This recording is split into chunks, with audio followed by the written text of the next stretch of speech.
अस्सलाम वालेकुम। सियाणे कहंदे नाले चोर नाले चतर भी बंदा डिग्री तां करदा भी जिंदगी सोल हो जवे भी धक्के मुक जाण ते जे डिग्री धक्के पवा देवे यही जलालत बना दे।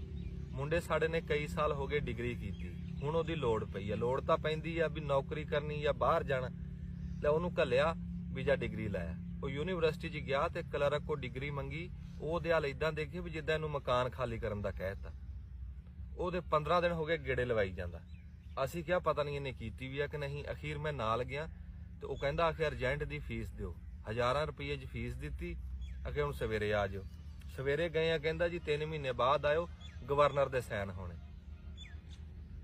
ਉਹ ਤਾਂ ਅੱਲਾ ਦੀ ਕਰਨੀ, ਤੇਰੇ ਵਰਗਾ ਕੋਈ ਭਰਾ ਕਹਿਣ ਸੁਣਨ ਵਾਲਾ ਟੱਕਰ ਗਿਆ। ਉਹਨੇ ਟੈਲੀਫੋਨ ਕੀਤਾ, ਉਹ ਕਹਿੰਦਾ ਹੁਣ ਜਾਇਓ ਸਵੇਰੇ। ਫਿਰ ਗਏ ਆ, ਲੈ ਉਹ ਲੰਮੀ ਬਾਂਹ ਕਰਕੇ ਬਾਰੀ ਚੋਂ ਚੱਕ ਕੇ ਦੇ ਦਿੱਤੀ। ਉਹ ਬਾਰੀ ਚੋਂ ਚੱਕ ਕੇ ਦੇਣ ਦਾ ਹੀ 3 ਮਹੀਨੇ ਦਾ ਟਾਈਮ ਮੰਗਦਾ। ਮੈਂ ਕਿਹਾ ਵੀ ਹੁਣ ਹੋ ਗਏ ਗਵਰਨਰ ਦੇ ਸਾਈਨ? ਆਖਿਆ ਜੀ ਹਜੇ ਤਾਂ ਤੁਸੀਂ ਇਹਨੂੰ HC ਚੋਂ ਪਾਸ ਕਰਾਣਾ।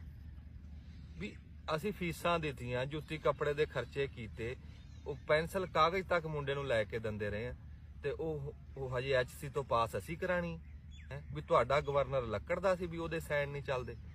ਇਦਾਂ ਉਹ ਕਿਸੇ ਟਾਈਮ ਤੱਕ ਕਲਰਕਾਂ ਨੂੰ ਦੇਖ ਕੇ ਦਿਲ ਚ ਆਂਦੀ ਵੀ ਰੱਬਾ ਤੈਨੂੰ ਲੋੜ ਕੀ ਸੀ ਇਹਨਾਂ ਨੂੰ ਬਣਾਉਣ ਦੀ? ਇਹਨਾਂ ਦੀ ਥਾਂ ਤੇ ਕੋਈ ਦੇਸੀ ਬੱਕਰੀਆਂ ਬਣਾਉਂਦਾ, ਕੋਈ ਕੁਰਬਾਨੀ ਦੇ ਬੱਕਰੇ ਦਿੰਦੀਆਂ, ਕੋਈ ਸ਼ੇਰ ਦੁੱਧ ਦਿੰਦੀਆਂ।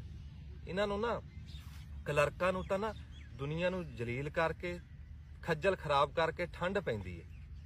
ਇਹਨਾਂ ਦਾ ਹਿਸਾਬ ਆ ਵੀ ਜਿੱਦਾਂ ਕੋਈ ਬੰਦਾ ਨਾ ਮੇਲੇ ਦੇ ਵਿੱਚ ਵਾਹ ਬੰਦੇ ਇਕੱਠੇ ਕਰਕੇ ਮਜਮਾ ਲਾ ਕੇ ਸੱਪ ਛੱਡ ਕੇ ਸੁਰਮਾ ਪਿਆ ਵੇਚੇ। ਉਹਨੇ ਇੱਕ ਬੰਦੇ ਨੂੰ ਆਵਾਜ਼ ਮਾਰੀ ਤੇ ਉਹਦੇ ਸੁਰਮਾ ਪਾਇਆ। ਸੁਰਮਾ ਪਾ ਕੇ ਉਹਨੂੰ ਪੁੱਛਦਾ, ਕਹਿੰਦਾ ਠੰਡ ਪਈ ਆ? ਉਹ ਕਹਿੰਦਾ ਕੋਈ ਨਹੀਂ। ਜਦੋਂ ਉਹਨੇ ਕਿਹਾ ਕੋਈ ਨਹੀਂ, ਉਹ ਬੰਦਿਆਂ ਨੇ ਕਿਹਾ ਇਹਦਾ ਸੁਰਮਾ ਹੀ ਠੀਕ ਨਹੀਂ। ਅੱਧੇ ਕੁ ਬੰਦੇ ਚਲੇ ਗਏ।